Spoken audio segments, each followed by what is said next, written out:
Welcome to the Franchising 360 Show, the only show that takes you inside the world of franchising, with hosts Tim Parmeter and Danielle Wright.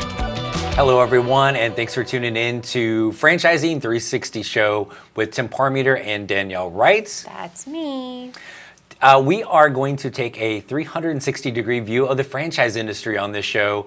We've got tons of things to get you properly educated about. We've got another guest coming in tonight that's going to talk about a whole bunch of franchises, not even one. This guest is so awesome. He's got like 10 of them to talk about.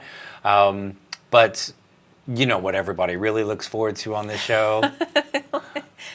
The guest? The guest. That's what we look forward to more than anything. But it is Friday. We need a Friday franchise fun fact.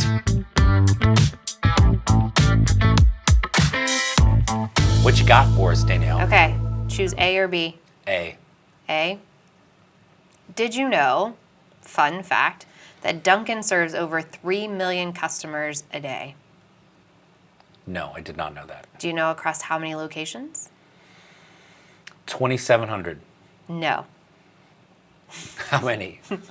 Don't make me guess again, because it just then I'm it's one so more many time. more no's. I just love this. One more time I am wrong. Across 13,000 locations. 13,000 locations. And here's another fun fact. They're all 100% franchise owned. 100%. Yeah. Okay. I did not know that. So how many customers? A lot. 3 million. 3 million. A day. You know what I'm thinking about? No. The maple glazed donut. Oh. It's not where I was wanting you to go with that. Oh. I was going from a consumer standpoint, and I could use a snack, and that's a really good donut. Okay, well, that's your Friday fun fact. Friday fun facts. 13,000? 13,000. I feel like that's, I would love to know, like, maybe you can get back to us on the next episode. episode. Maybe I can just use that as, like, but you know. I feel like that's follow one us that for was, more information like, there on was that. a tipping point where it was just like a Northeast thing, and then all of a sudden it was like, and then it was Dunkin' Donuts, and then now it's just Dunkin'. Now it's just Dunkin'. It's like good call out, because I was getting ready to say that. It Yeah. used to be Dunkin' Donuts. Dunkin' Donuts, and now it's just Dunkin'. Now it's What are we Dunkin'. Dunkin' besides donuts? Well, their sandwiches are lovely as well. So, and This just took a path that we cannot pull back from. Guess what I'm going to be ordering for breakfast tomorrow, folks? Is a little Dunkin'. A little Dunkin'. Excited for our guest tonight. Yes. And again, excited. I am excited, and I'm just sticking with that word, and I'm gonna thesaurus it up one day. But for right now, we are excited. We have from Empower Brands, Scott Sutton, who's the Chief Development Officer, to talk about all of their franchises and kind of how it works when you're in a big group like that. Yeah, it's super fun. Lots of moving parts. Yes. But I like them. I like Scott. Good guy. And so we've got that next. So Scott Sutton from Empower Brands is coming up next here on the Franchising 360 Show right after this. Hey everyone, welcome back to the Franchising 360 Show. Tim Parmeter alongside Danielle Wright. And joining us tonight is a wonderful guest. We're excited to talk to him. Is the Chief Development Officer of Empower Brands, Mr. Scott Sutton. Scott, thanks for joining us. Great to be here. Thanks so much for the invite. Looking forward to a great conversation. Oh, you came to the wrong place. I know. I was like, what? What he's thinking. He's so good. Yeah, We'll just leave. He can just talk to the camera. It's perfect. fine. So, Scott, I've got a whole slew of questions here for Empower Brands, but give us a little background on kind of you and how'd you get into this crazy world of franchising? Crazy world of franchising. It is a great question. How many people go to school for franchising? Right? It's just not a thing that people aspire to do for folks like me that were on a college track. But I kind of fell into franchising. I was an undergrad at the University of Oklahoma. I had an opportunity to intern with a fast food franchisor. And I had the opportunity to be a marketing intern, to learn what a marketing organization does for a business, not necessarily for franchising. So I had the opportunity to do that for 2 summers. Wow. Started to understand what franchise ownership looked like, what business ownership looked like through the eyes of franchise owners. And after college, I was hired into the petroleum business and had an opportunity to scale 2 new brands in the passenger car motor oil category. Okay. That's a lot of words. It's a lot. There's an acronym. I'll spare you the acronym. And so I had the opportunity to work with a team. All of us were new, and so we were scaling these businesses to compete with some industry giants that were out in the marketplace. So you think about what you learn when you're focused on customer acquisition, marketing tactics, operational design, tech stack, a whole host of very key and specific areas that support business ownership. And Right. so I got exposed to that at a very young age, not necessarily really knowing what the benefit of that was over and what it would be over time. And so that really cut my teeth in terms of what I wanted to do with my career, focus in on franchising. That was the petroleum sector. I've led development in early childhood education, in retail, B2B, and now home services. And I'll tell you both that in my career, when you have an opportunity to move around, I've worked for publicly traded companies, Fortune 10 companies. I've led mergers and acquisitions and large publicly traded organizations, as well as franchise development in small private equity-backed businesses.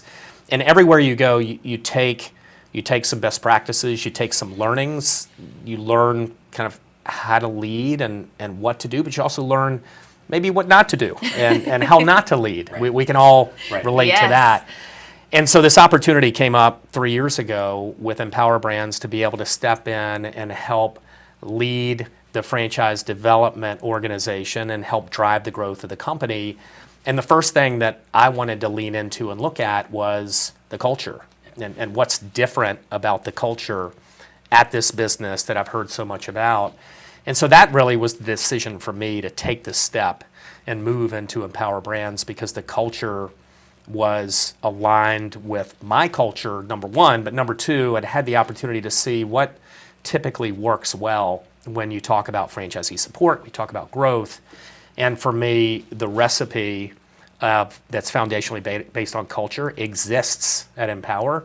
And that, to me, at the point in the career where I was 3 years ago, was this is not about anything other than making sure I can work with a group of people that are aligned in the mission to help people achieve their life goals through business ownership the right way.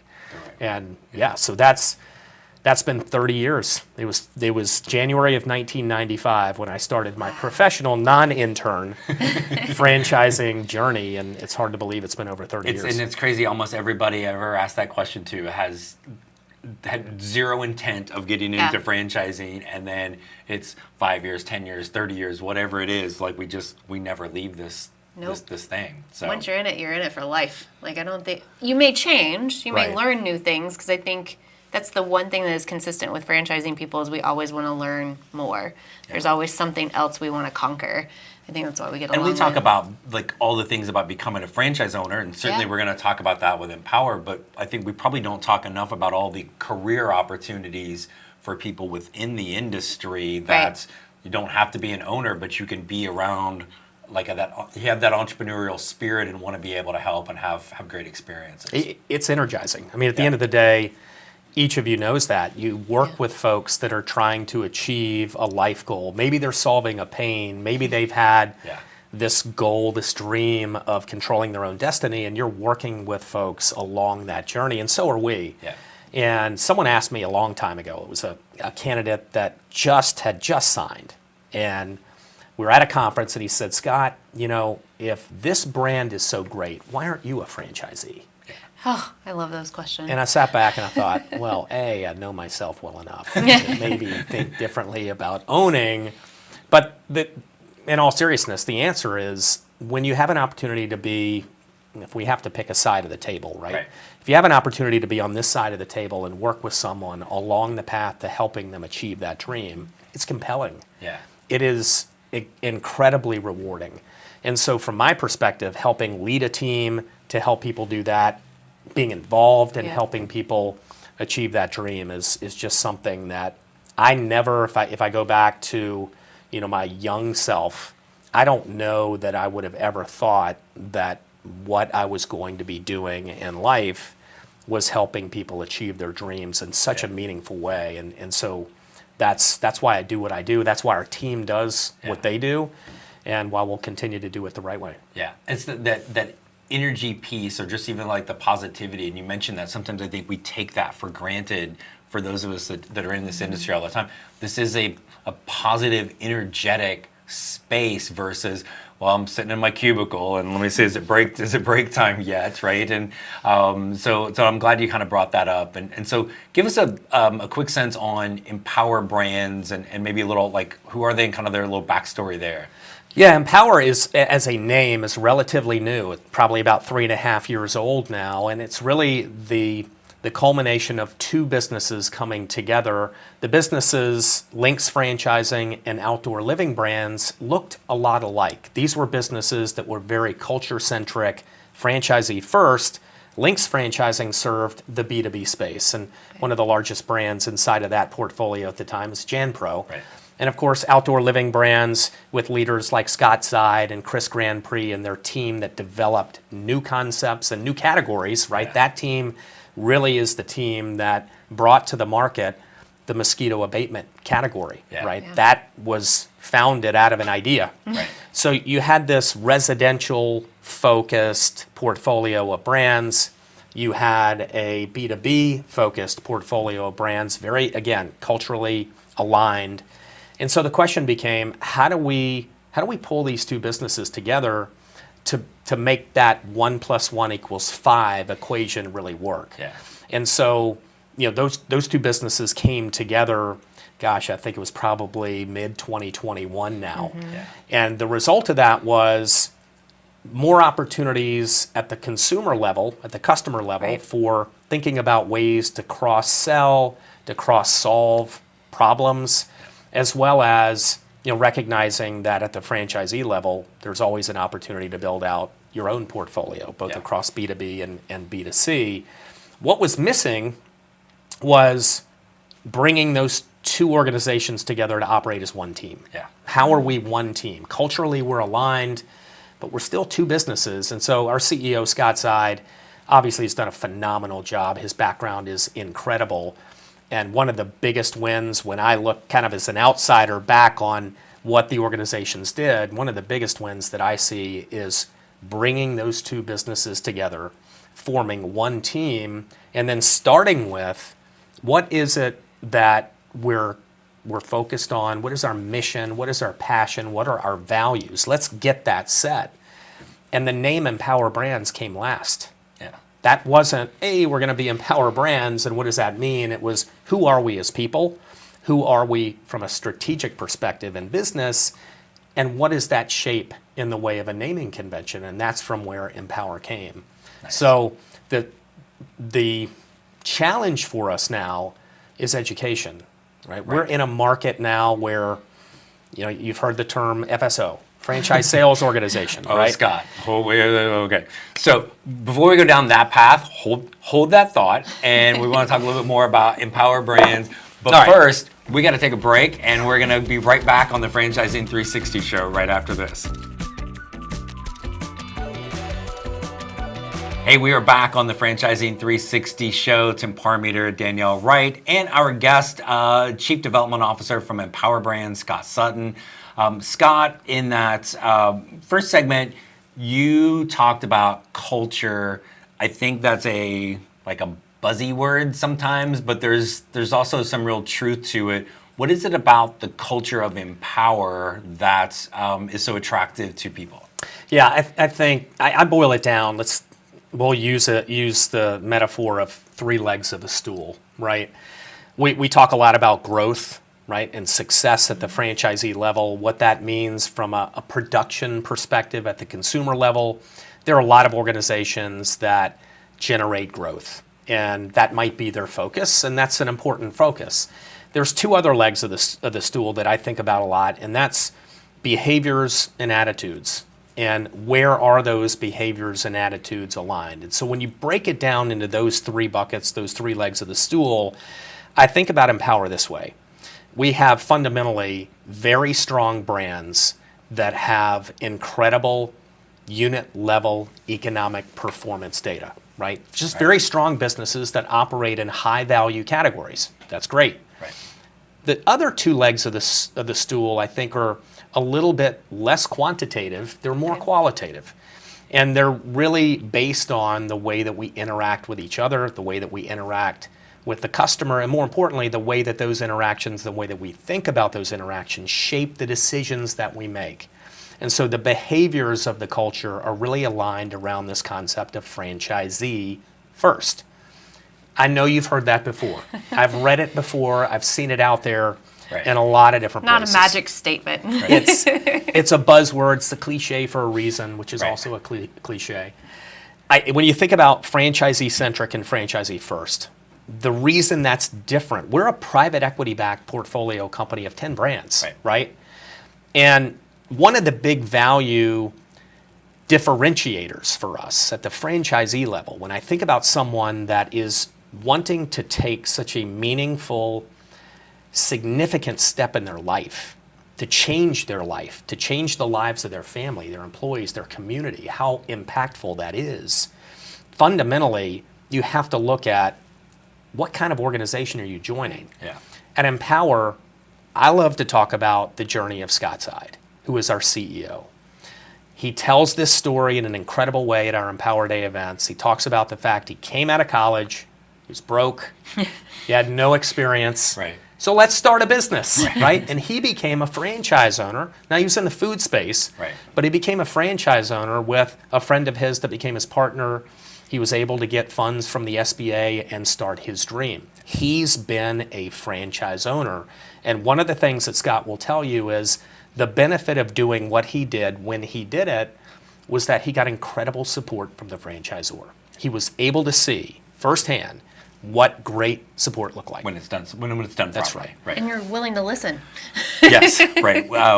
Absolutely. Right. Well, and I think one of the things too, I always look at brands, I think tenure is a key piece, right? And you'll see some brands where there's like, or certain people like, oh, it's a different shirt, right? Like a different logo on their shirt. Yeah, we go to different events. People with Empower have been there, like the new people have been there 6-7 years, let alone 10, 15, 20 years, which means it's a pretty, like again, when you talk about the culture, like how long are people staying? You got some staying power with both the internal, and then obviously the franchise owners are like incredibly happy as well. I've been with the company for 3 years. Like I'm still down here on the totem pole, right? I mean, the seniority totem pole. You're exactly right. And we talk about the diversification of the portfolio, the brands that are in the portfolio. It's easy to think about diversification means what category are you serving? Oh, you're diversified. You have a roofing brand. You have a lawn care brand. But there's this other element of diversification that's really fun for us, and that is the diversification on the road to maturity. So we have brands, 3 of them in fact, that are in the incubation phase. They're young brands. They've been incubated. They're right at the tipping point of significant growth. We also have high growth brands that have been around for a number of years. They still have a lot of white space, and new franchise owners are coming in. Existing ones are in years 2 and 3, so they're seeing rapid growth. And then you have mature brands. Architect Outdoor Living began franchising 40 years ago. Wow. So it's fun to break up the portfolio and look at those cohorts. And for someone that's coming in, they can see the roadmap. The company knows how to take a brand and incubate it, how to move it to high growth, and ultimately support the business when it's mature. You have that, like that, somebody's looking at one of the newer ones, you're like, wow, but that's a new brand, I don't know. You can kind of look around and go, no, these guys know what they've already been there, done that, and really kind of help give that confidence for those newer brands, right? Have they done it before? How has it gone? Right. And what or who is their focus? I mean, those are the 3 key questions that I'll encourage people to try to answer, regardless if they're looking at a brand in the Empower portfolio or a brand in another sector of the business. Those are important things to know about the entity, the company, the people with whom you're going to be tied for 10 years, right. 20 years. So the future, right? You guys have got these different brands in all of these different places. Where does Empower go next? It's a question we get a lot, which is where is this portfolio going to evolve? And I'll say this at a very high level. In our DNA is the incubation phase. Okay. In our DNA is the high growth phase. Right. And so we look at those 3 cohorts and know we're at 10 brands today. Okay. We're not going to be at 10 brands a year from now. Right. We will have more brands in the portfolio. It starts with the organizations that align with the adjacencies to our existing businesses that give us more relevancy at the customer level, right? We want to make sure that we're broadening the products, the services that our consumers have available to them when they've got a problem or when there's an opportunity. Right. From there, it comes to how differentiated is that brand? What is the culture like? Are they tech forward and meeting today's and tomorrow's consumer where they are and where they're going? And so there's a tremendous amount of opportunity. I think we're in this luxurious place of being able to really dig in and choose which brands do we want to engage with. Yeah. Right. And that's a process. I would expect that you're going to see some movement from us in the next 12 months, and I think you'll be excited about what we bring in the portfolio. Absolutely. And we want to talk about some of the brands, but Scott, unfortunately, we're out of time. We only bought so much airtime tonight. Would I be able to twist your arm to come back next week and talk a little bit more specifically about the brands? I would be happy to do that. It's been great. I kind of thought he might be amenable to that. I mean, he came all the way here. He did indeed. So, Scott, thanks for joining us. This is one of those dun dun dun to be continued episodes. It's kind of exciting. So next week, guess where our guest will be? It'll be Scott, and we're going to be talking about the different brands within Empower. So looking forward to it. So thanks for coming on. Don't go anywhere, and we'll be right back on the Franchising 360 show after this. Thanks again for watching the Franchising 360 show, brought to you by Francoach. Danielle and I hope these episodes continue to educate you on the franchise industry. In between our episodes, if you would like to learn more about franchising and the ways in which Francoach can help, there are a few places you should check out. First, be sure to listen to the award-winning Franchising 101 podcast. You can find this on Spotify or wherever you listen to your favorite podcasts. Next, check out the Francoach YouTube channel, Francoach for You. You can catch past episodes of the Franchising 360 show, plus tons of other content. If you like to read, we encourage you to check out the book, Becoming a Franchise Owner.